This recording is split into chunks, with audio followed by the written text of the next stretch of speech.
Kandahar features a number of thrilling and heart-pounding action scenes that is definitely worth a watch. So, let's start. Remember, spoilers ahead. In the opening scenes of Kandahar, the movie takes place in the Iranian city of Qom, where CIA agents Tom Harris and Oliver infiltrate a nuclear reactor plant while posing as Siblixed internet service company mechanics in order to set up a device that would allow the agency to gather crucial information. Although the Iranian guards grew suspicious of them, Tom and Oliver managed to flee in their van. Meanwhile, the CIA collected extensive footage of the nuclear reactor plant where the Iranian government was secretly developing nuclear bombs.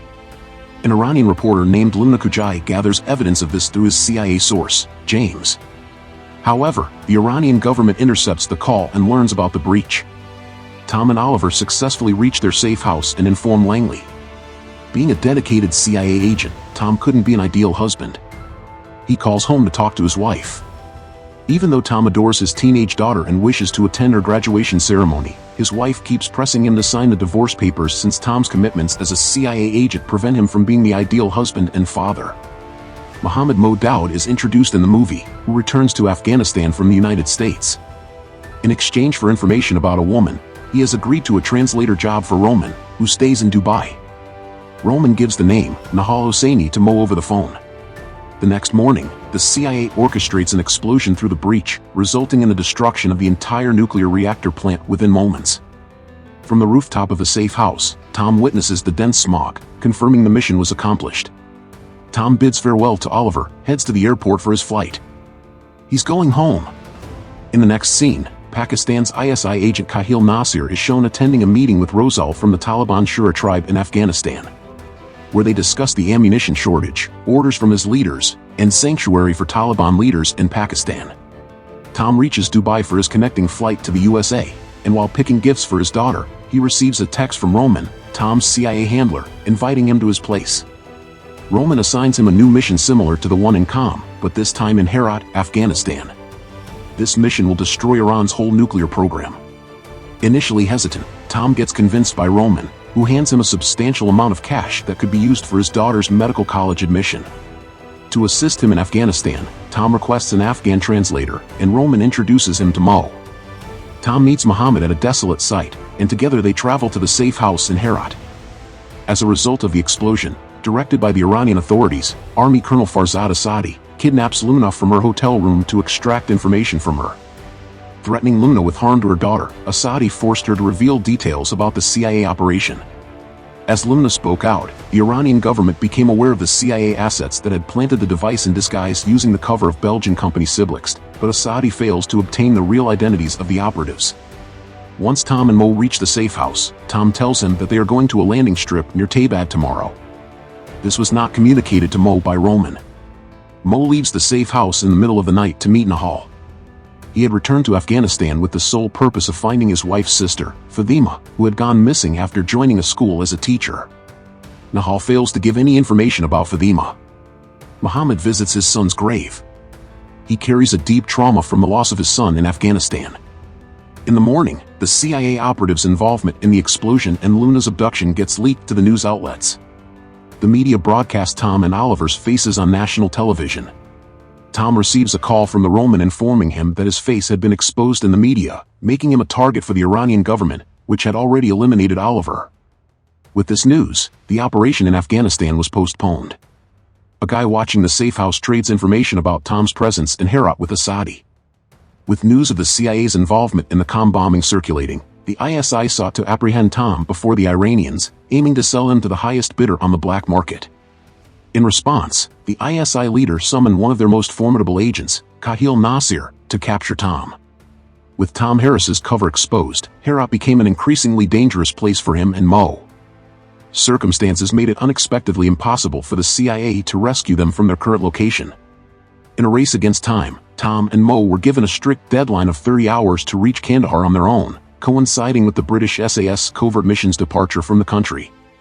Unaware of the situation, Mohammed, who believed his only job was to translate for Tom, suddenly found himself entangled in Tom's dangerous circumstances and forced to run for his life alongside him.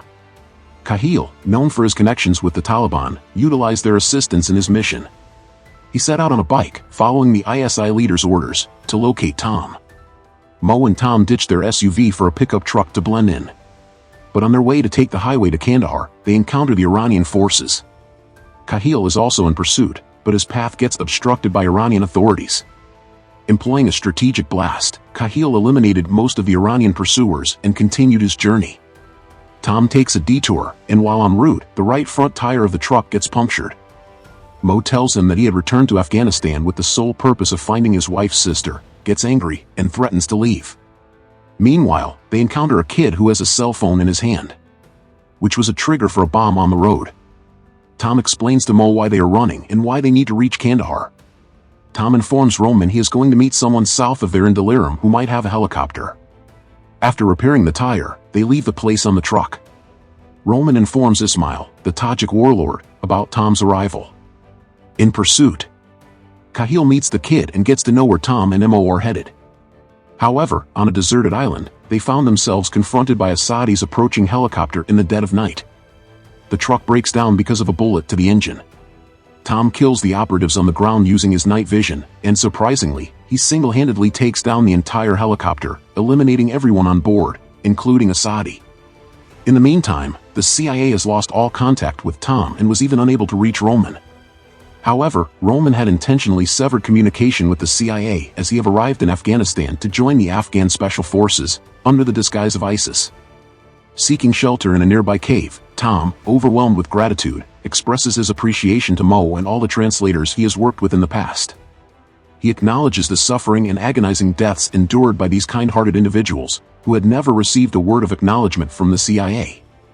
Despite their terror, Mo persists in encouraging Tom, emphasizing the need to return home so that Mo could reunite with his family and Tom could embrace his daughter before it was too late.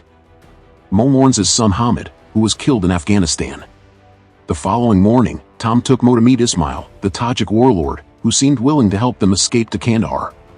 Tom had no idea that Ismail was the one who had killed Mo's elder son, Hamid. Mo felt betrayed by the unexpected encounter, but he forgave Tom, recognizing that he was unaware of the tragedy and was only planning for their safe passage. Ismail gives them a truck as his helicopter is being used by Taliban warlords. However, Ismail proved to be an unreliable ally for Tom. Shortly after Tom's departure, Ismail informed ISI authorities of their whereabouts. Kahil uses his Taliban contact, Rosal, and they launch an attack, capturing Tom and Mo and holding them captive at their base. Along with his Afghan commando buddies, under the guise of an ISIS attack, Roman orchestrated an assault on the Taliban base where Tom and Mo were imprisoned. Amidst the intense gunfire, Roman managed to rescue Tom and Mo. Meanwhile, Kahil Nasir arrived there shortly, recognized that the attack was not orchestrated by ISIS, and made the decision to track Roman's van, carrying Tom and Mo. They head for the CIA base to leave the country. He informs the Taliban forces to stop them in Maywand. During their journey, as Roman attempts to engage in a shootout with Nasir, he gets shot. Understanding the urgency for Tom and Mo to escape, Roman selflessly sacrifices his life during the process. Despite their grief over Roman's death, Tom and Mo had no time to mourn as Kahil relentlessly pursued them. Kahil, accompanied by his Taliban allies, surrounds them from the south and east. Their van gets blown up. In hope of nabbing Tom, Kahil approaches the car alone. He and Tom engages in a face-to-face altercation, but Kahil gets shot in the process. However, surrounded by enemies, Tom and Mo resign themselves to their fate, holding each other and bidding their final goodbyes. It was at this critical moment that the CIA chiefs made their ultimate decision. Sidestepping authority, they devised a plan to bomb those Taliban vehicles to save Tom and Mo. The massive explosion claimed the lives of the Taliban fighters, granting Tom and Mo a newfound hope for survival. They managed to reach Kandahar, where the British forces await them. Hurriedly boarding the plane, Tom's mind gets burdened by the losses he has suffered on the journey. The faces of Oliver and Roman linger in both Tom and Mo's minds, but they knew they had to move on and return home. Tom makes a promise to Mo that they will return to Afghanistan to find Fatima. Mo and Tom successfully returned to the United States unharmed. While Tom was relieved to have made it back in time for his daughter's graduation ceremony, Mo reunited with his family, bringing a sense of relief to his wife and younger son, who were overjoyed to see him safe and well. Asadi met his demise as a martyr, and the Iranian chief of authority conveyed the tragic news to his widow. Luna Kujai, who had been held captive, gets released unharmed by the Iranian authorities. The movie ends with the Iranian chief of authority reaching out to the Pakistani ISI leader, hinting at the geopolitical tension between the two nations and the differing objectives they were fighting for.